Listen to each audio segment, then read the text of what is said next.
मी पुरावा म्हणून रेकॉर्ड करणार। मी जर का 105 रुपये साहेब, मी 105 रुपयाचं तिकीट काढलंय आणि रेल्वे कर्मचारी NRMUचं कार्ड जर खिशात घालून, हा बोला बोला, हे मी जेव्हा आरडाओरड केलं तेव्हा बघायला सुरुवात केली तुम्ही, त्यांना उठवलं। आधी यांना उठवत नव्हते तुम्ही, तुमचे बघा, मग त्यांना बघा यांना मग त्यांना का उठवलं, मी का उठव बरं, मग त्यांना हा ऐका ऐका ऐका ऐका, हे मी विचारायला भाग पाडलं, हे मी विचारायला भाग पाडलं तुम्हाला, ऐका, हे तुम्हाला मी विचारायला भाग पाडलं, ऐका, मी विचारायला भाग पाडलं तुम्हाला की त्यांचा पास चेक करा।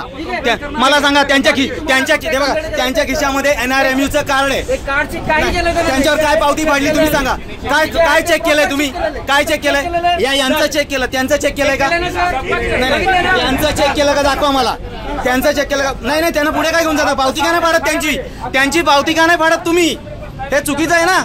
मी जर का 5 पट पैसे दिलेले आहेत याला काय अर्थ आहे, यांची पावती का नाही पाडत तुम्ही, नाही मला हा पुरावा घेऊनच जायचं DRM साहेबांकडे।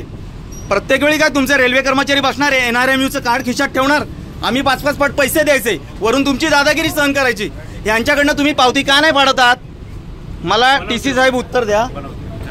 नाही बनवतील म्हणजे मी आरडाओरड केल्यानंतर बनवायला लागली ना, तोपर्यंत काही करायला मागत नव्हते।